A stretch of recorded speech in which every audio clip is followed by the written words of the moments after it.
O sea, tenemos necesidad de ir a una solución que resuelva una situación caótica de un transporte ineficiente que hace que nuestras ciudades estén liderando la contaminación en Sudamérica, que le quite años de vida a la gente y encima su economía no es la mejor. El gas natural nos ayuda.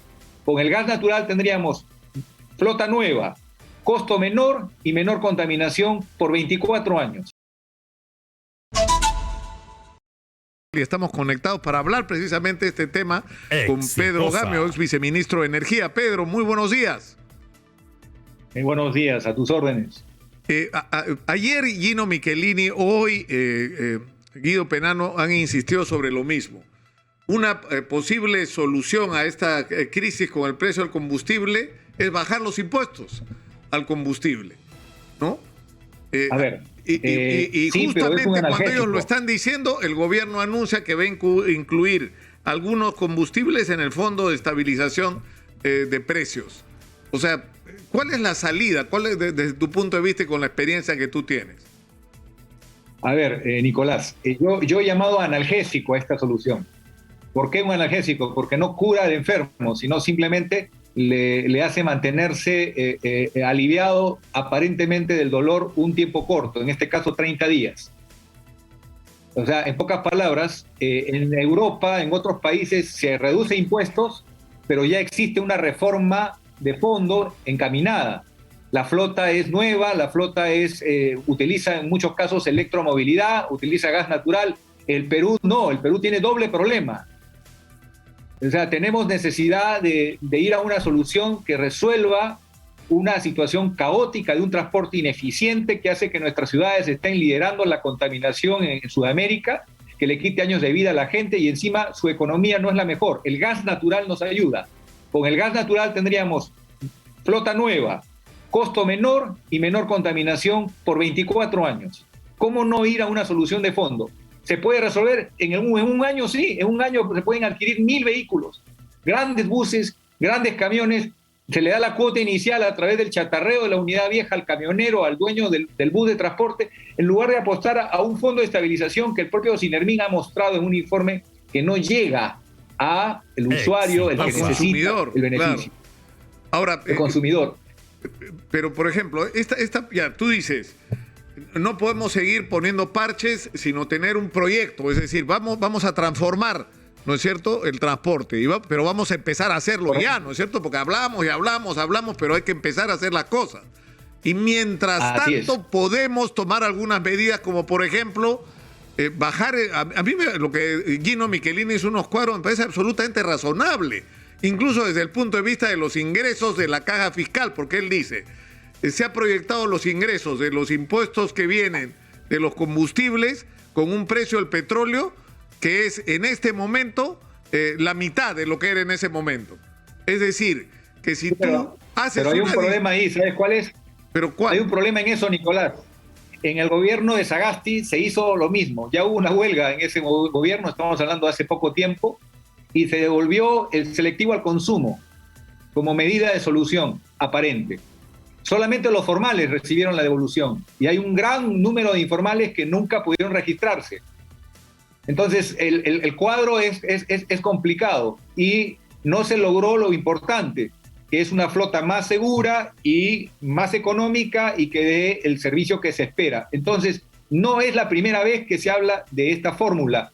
El fondo, es cierto lo que ha dicho el representante del gremio, no está funcionando, pero no es cierto lo que ha dicho, que el problema se queda en los mayoristas. No, el problema se queda en toda la cadena de intermediación, porque el grifero no tiene obligación de vender a un precio fijo, vende a precio libre. Entonces, tienen ellos que ver el facilito, que es cuál es el grifo que ha bajado el precio más rápidamente, y no todos los grifos están en la ruta que ellos tienen. Entonces hay una serie de problemas operativos. El fondo al final no funciona como se espera. Exitosa. Entonces, hagamos esta reducción de impuestos temporal, correcto. En 30 días vamos a tener que repetirla.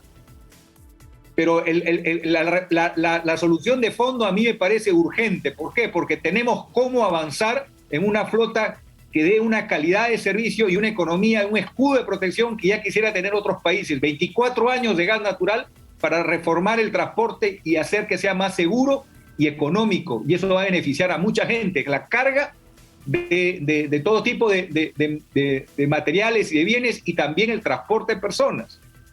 O sea, todo lo que se está transportando en este momento con gasolina o con diésel, ¿se puede hacer con gas? Es decir, los camiones... Mira, el estudio muestra que podemos cambiar la mitad del volumen de diésel que utiliza el Perú, puede ir con gas natural. El 50%, es un montón. O sea, en pocas palabras, necesitamos un equipo técnico multisectorial que consiga financiamiento blando, cuota inicial cubierta con el bono del chatarreo, recursos que signifiquen una reforma de fondo, que ir a una flota moderna. Estos empresarios y estos representantes del gremio van a estar contentos porque van a ver un cambio que significa una mejora para todos. Me parece que las soluciones deben ser así, porque lo que se está haciendo ahora es solamente un analgésico. Claro, lo que yo me pregunto es cómo se toman las decisiones a nivel gubernamental. Y no me refiero solamente a este gobierno, ¿no? Porque estos son problemas que arrastramos de muchos años, ¿no es cierto?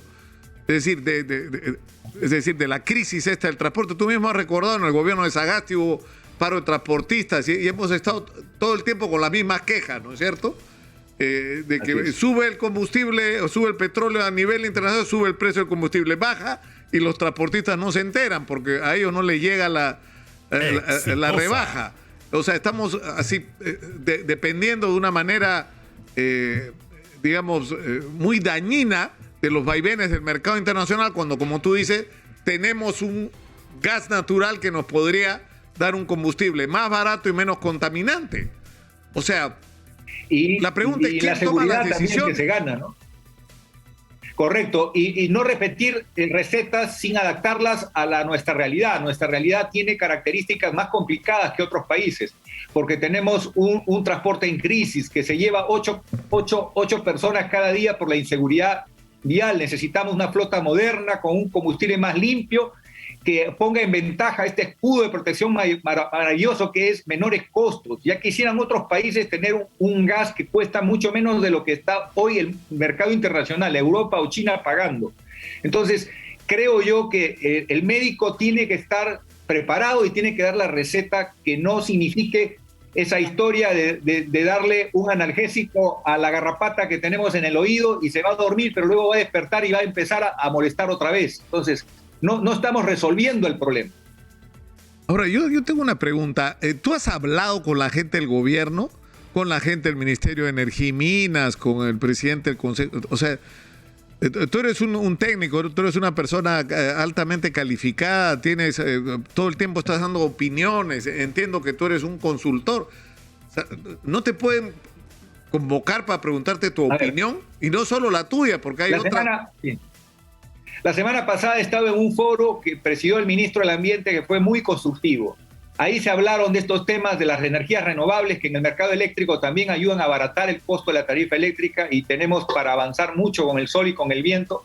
En el transporte y en los hogares el gas natural y también su uso directo por la industria.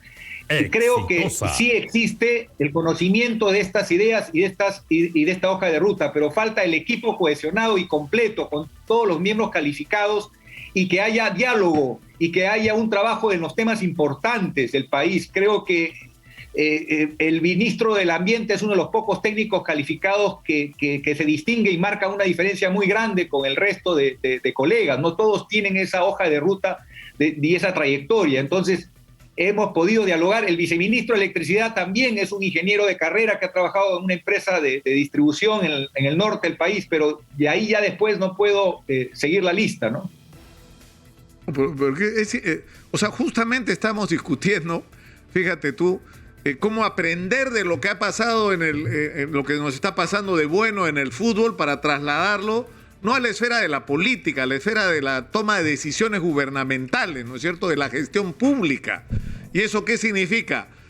Primero, saber qué es lo que quieres hacer, tener objetivos claros, y en segundo lugar, poner a la gente adecuada en los puestos clave para hacer lo que hay que hacer. Entonces, en este tema, por ejemplo, o sea, yo no entiendo cómo vas a masificar el gas si no haces un equipo del que tú seas parte. No entiendo. Si quien ha hablado por años de la masificación de gas que en algún momento alguna gente te quería... Ya está otra vez el loco Gamio con su tema del gas. O sea, y tenías razón, Pedro. Tenías razón, lo que has estado vendiendo todos estos años, ¿no? Pero es una locura maravillosa porque el desarrollo sostenible va a darle futuro a nuestro país, mi estimado Nicolás. Ahora, no soy solo el único, hay gente calificada. Este gobierno tuvo un director de hidrocarburos que venía de atrás, que era calificado. Lo sacaron, lo volvieron a poner y lo volvieron a sacar. O sea, en pocas palabras, esa forma de gestionar nos hace mucho daño. Necesitamos hacer la hoja de ruta, dialogarla con la empresa privada, dialogarla con la academia y mostrarle al país un camino claro que signifique este escudo de protección, porque va a defender la economía de los hogares peruanos y al mismo tiempo vamos a defender la salud y la vida, porque en Lima se respira un aire contaminado y eso hace daño a nuestra gente y podemos resolverlo, y en Arequipa y lo mismo en Piura. Entonces hay necesidad de que los médicos, los especialistas ayuden a caminar ahora que la crisis se va agravando en el mundo por distintas razones. Pedro, te agradezco mucho, ha sido muy gentil como siempre. Pedro Gamio Ayta, ex viceministro de Energía, ha estado con nosotros. Muchas gracias, un abrazo.